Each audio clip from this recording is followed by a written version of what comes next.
Hello everyone, if this is your first talk with us today, then welcome to the Sales Enablement Festival. And for those of you who've already been tuning in to our selection of talks, welcome back. We have so much more amazing content heading your way, but before we get back into it, we just want to take this moment to thank all our amazing sponsors and partners for bringing this virtual festival to life.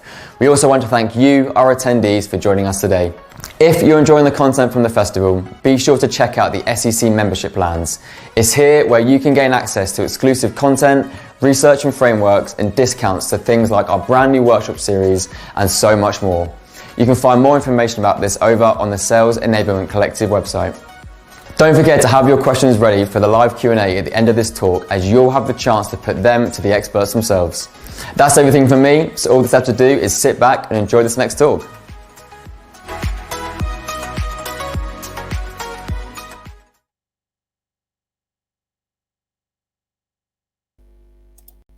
So hello everyone and welcome to this next talk where Michelle Dotson is going to be talking to you about AI and engaging enablement. So Michelle, if you want to take it away. Sure. Thank you so much for having me today. Thank you everybody for joining me as well. So today we're going to talk about using AI to deliver really engaging enablement. So some of the things I wanted to share with you guys are just how you can create engaging enablement, because that's a topic on its own that we can spend hours on. But before you can use AI, let's talk about what that means, how you can now use practice sessions with AI as you sell remotely. So a lot of us still have our sales force in their homes. So how can you use AI to help them sell?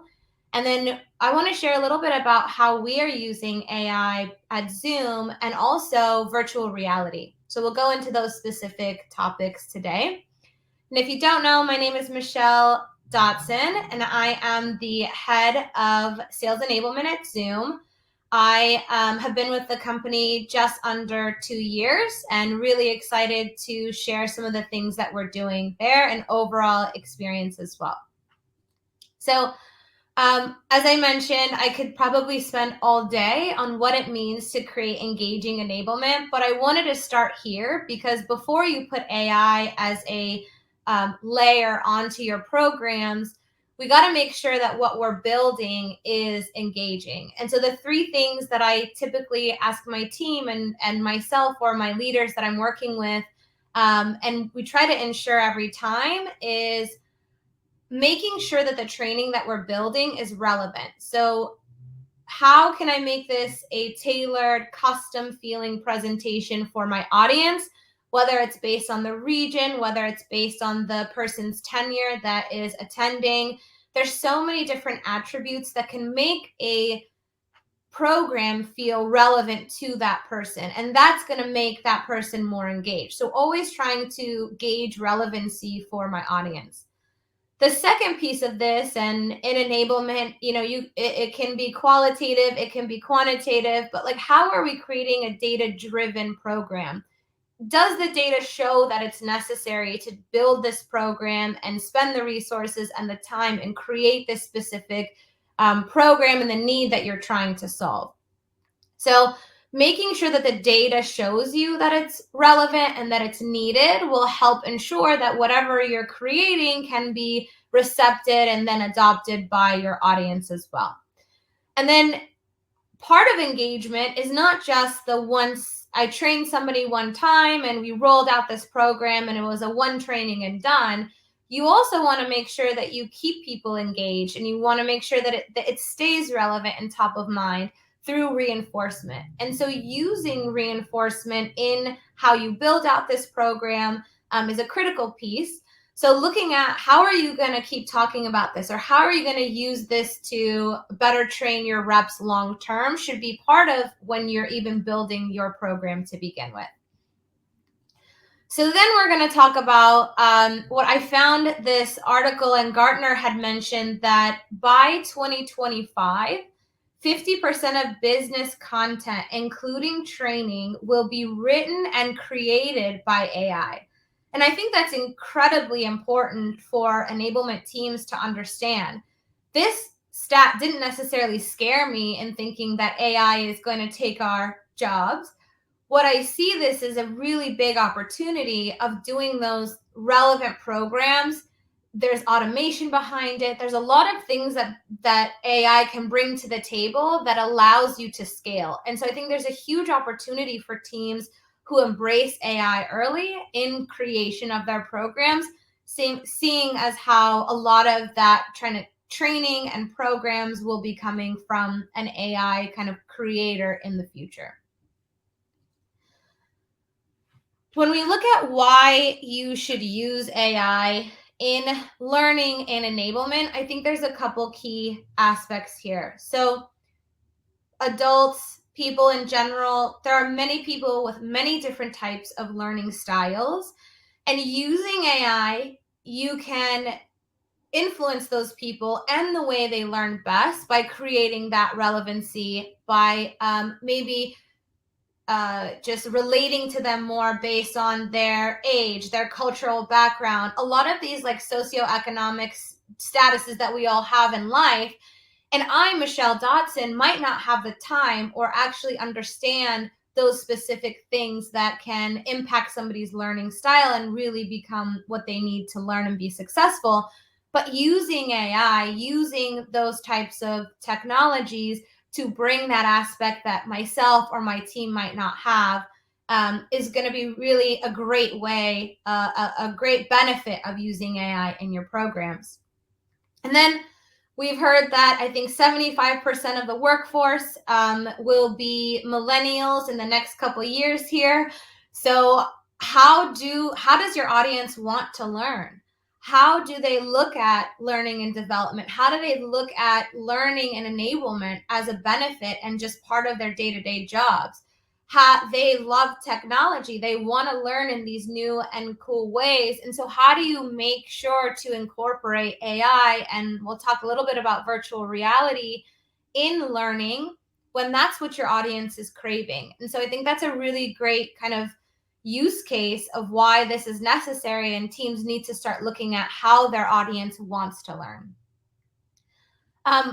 AI actually allows for a lot more personalization than you think. And I know there's a lot of different AI tools and different ways that you can use AI, but it really starts to lend almost an extension of your team and a helping hand when it comes to creating videos. If you need to actually write content, if you want to do a live training and gauge how people are doing, if you want to look at gamification, can use AI. What it also does is it gives you insights, and it can help you identify some trends and behaviors and the different learning profiles that you have of your audience. And then that helps you. AI can also help you in like predictive enablement. So maybe you roll out a program, you get some insights, you get some trends going, and then that helps feed into your future plans of how you want to train or what you may need to train on in the future.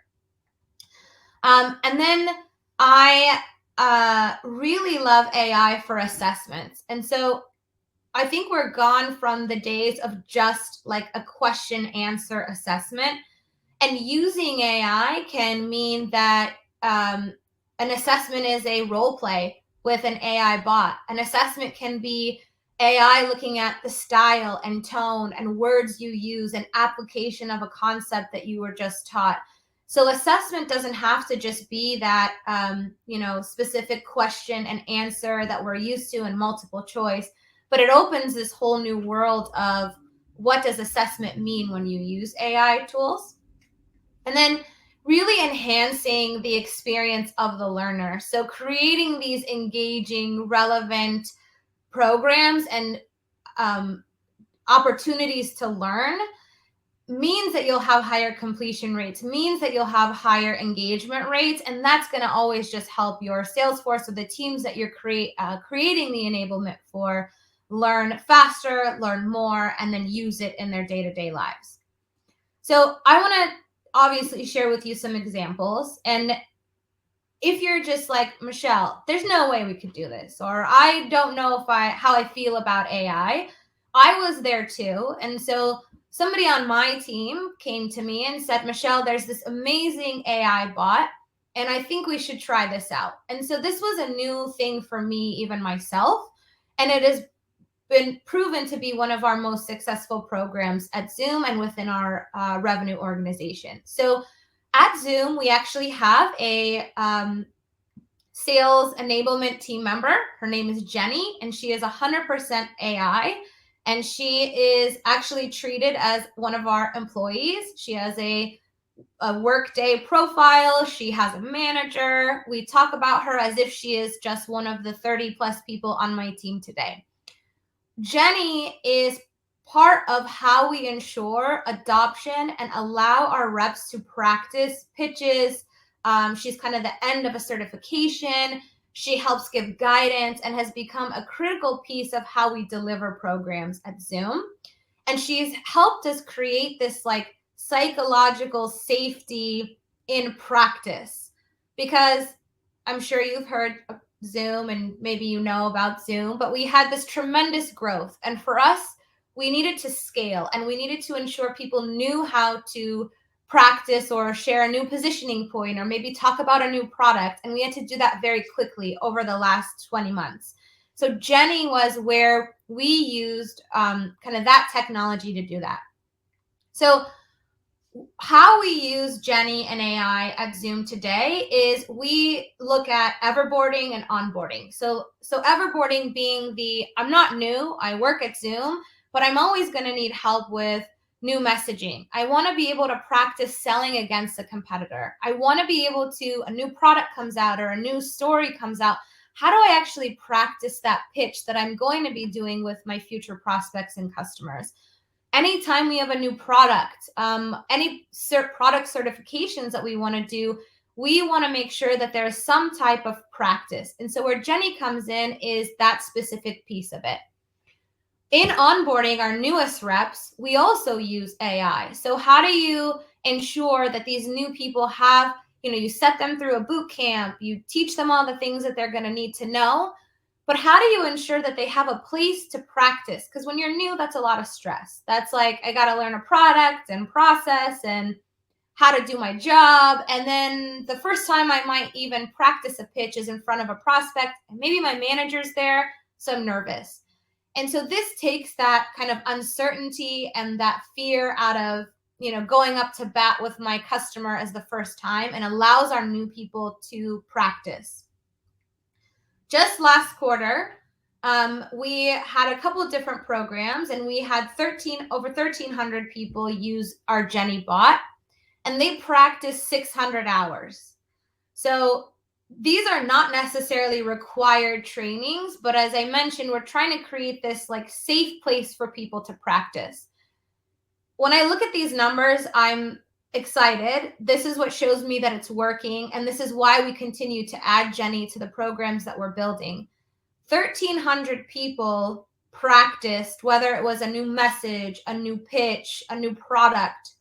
They practice about 5 times on average, whatever that module may be. And that's where you make the changes. That's where you can influence how somebody sells. That's where Jenny is giving them guidance on their tone, on their speed, on the relevancy of the talking points that they're providing. And how we've used our Jenny bot is that it is a conversation. You pitch to Jenny, you talk to Jenny, and Jenny gives you insights and feedback. And so for me to see these numbers just shows us that people want to practice and with a bot versus just only with their prospects. Our goals really around AI at Zoom and how we plan to use Zoom is around scale and really just being able to kind of repeat these processes. So we're trying to make it we have a new product, we have a new process, and now you get assessed, or Jenny's going to come with you and she's going to make sure that you understand how to do this. We've seen that practice also helps us reduce ramp time in our newest hires. So giving them that ability to practice makes them sell more, sell faster, and ramp quicker. So we want to make sure to keep that as one of our goals as we incorporate Jenny and AI in our programs. We're able to ensure standardization and alignment on some of our global programs by using AI. We roll something out globally, and we want to make sure that Jenny can give us the insights and tell us people in North America are doing great on this topic, but they're struggling on this. And then it even breaks down for us how people are doing in Europe versus in Asia. And it gives us insights as an enablement team on what to strengthen, maybe where people are struggling, so that we can ensure that there's alignment globally and that we can make adjustments where we need as well. And then one of the biggest kind of key parts of this has been our competitive enablement in giving people a chance to compete in a deal without actually competing. And so setting up these use cases and these scenarios and these personas that you get to practice with, so that when you do go sell and you do go compete against a competitor, you're prepared. You already have your talking points. You've said them out loud before. You've had somebody, maybe go against what you were talking about and give you these objections. And they feel more prepared to have difficult conversations because of AI. And then I think the part for me that has been the most rewarding is being able to give our sales managers time. If you are looking for traditional role play, that is between a rep and their manager. That is a one-to-one meeting. That is a one-to-one role play. And I can't then really gauge you against the rest of my team. And it just becomes a very hard to manage thing for a sales manager. But with Jenny, we're able to have that kind of first line of coaching and management done by AI. And then the manager can see the results. The manager can then coach to the results. The manager sees areas of improvement, and then can actually take that to the rep and say, hey, we got to work on your discovery questions. Or, hey, you did really well here, here, and here, but you and I over the next couple of weeks are going to work on our positioning or platform story, which we see that you're maybe not as strong in. So for me, it's been really awesome to see how much this lightens the load that we have today on our managers. And then AI isn't here and Jenny isn't here to actually replace the sales manager. What we're seeing is that through automation, we're able to scale these global programs. And we are really looking at how do we get the reps to feel safe, the managers to have the insights, and then the two to have a conversation. And so it not only is going to help with scale, but it's also going to help ensure that simulation that you create, that environment you create, that use case that you're creating, or that pitch that's being practiced is not at the expense of an actual opportunity. And so a lot of managers are coaching to actual deals. And so that can be a scary place of, I really want them to do well, and I really want them to close this deal. And so as a manager, I have to walk a fine line of allowing my rep to practice, but not losing the deal. And so this allows us to practice without having that number or that deal over the manager and the rep's head, which is proven to be an incredible way for our teams to work together. And then quickly, I want to talk a little bit about virtual reality, because I think that's going to be kind of the next big thing that people are going to want and almost expect out of enablement and learning. So collaborating online is this thing that we're going to do probably for a very long time. How can we make this more immersive? How can we get people to create their own avatars? How can you really immerse yourself and your teams in learning?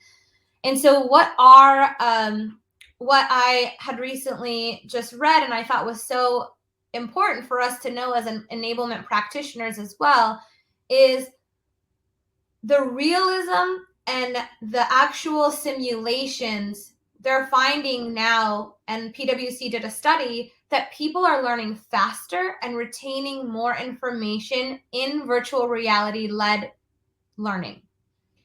And it's because it is impacting more than just I'm paying attention and I'm absorbing data, or I'm absorbing a new way to do something. It is really taking all of my senses and focusing and hyper-focusing on the training that I need to take.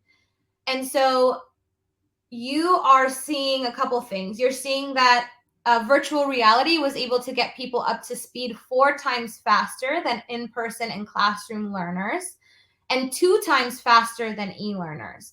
And so courses that have taken maybe 20 minutes to get through virtual reality, the courses that used to be an hour are taking 20 minutes because you are so focused and have people so intently focused on whatever you're teaching them.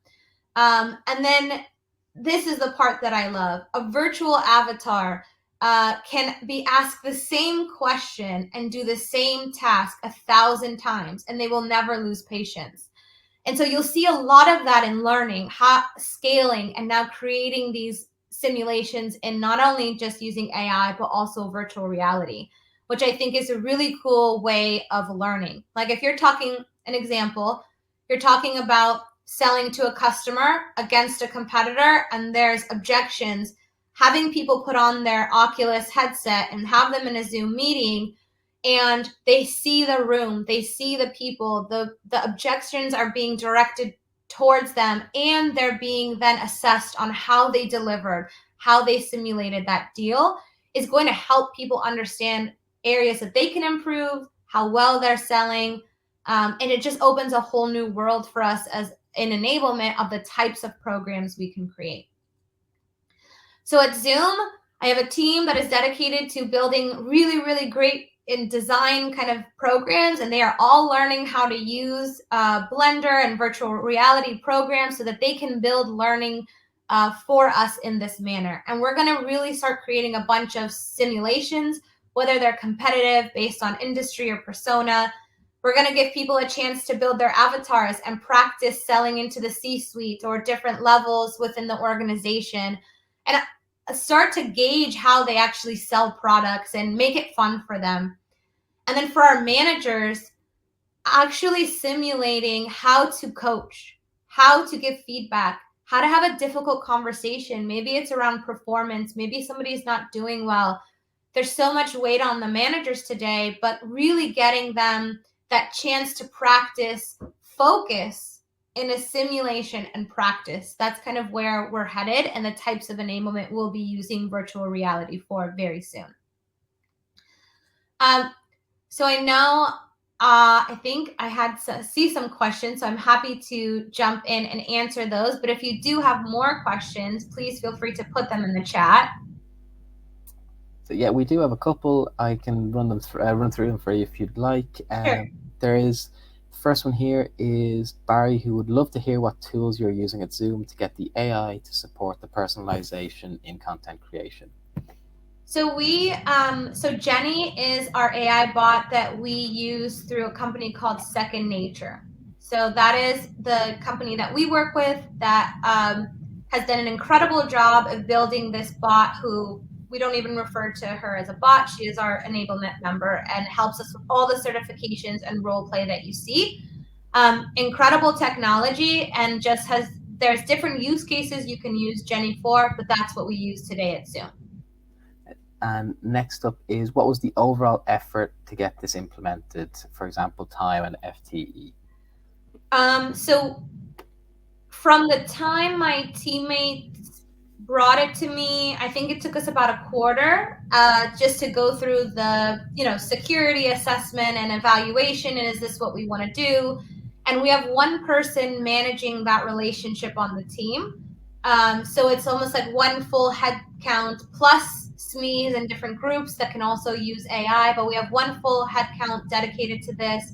We also have, it wasn't hard to use Jenny. We've integrated it with our LMS. So that was some work there that took us about a quarter, but it was a pretty light lift for something that has made such a big impact. And here we have one that I think is quite interesting, is, do you already have an idea of the time you were able to give back to the manager as a result of using Jenny? Yeah, so what we're finding is that the managers, so depending on the team and their team size, it really depends. But if you see the stats that I showed you, if reps are spending 602 hours practicing, you can divide that by the number of managers that we have, right? And how much time maybe each one got back. And that doesn't even count the some reps are taking it 10 times, some reps are doing it twice because maybe they knocked it out of the park. So it really depends on the manager and the programs that we're releasing. What we're seeing though is on required trainings with our AI bot, the managers go first so they can understand what their rep is about to go through.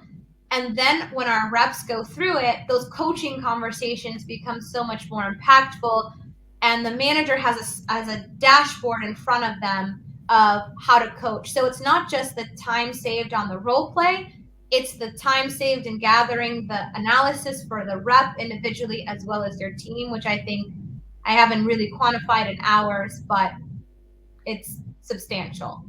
We have Anne is asking, what does a typical simulation cost to create in terms of money and number of people? So we kind of touched on that a little bit earlier, but. So typically we, depending on the program, we offer AI assessment or role play or practice, depending on the program. And then it's going to take the person who's going to actually help create the assessment using our AI tool, whoever is designing the program. So there might be a couple people that work together, an instructional designer or a SME that's helping deliver the training.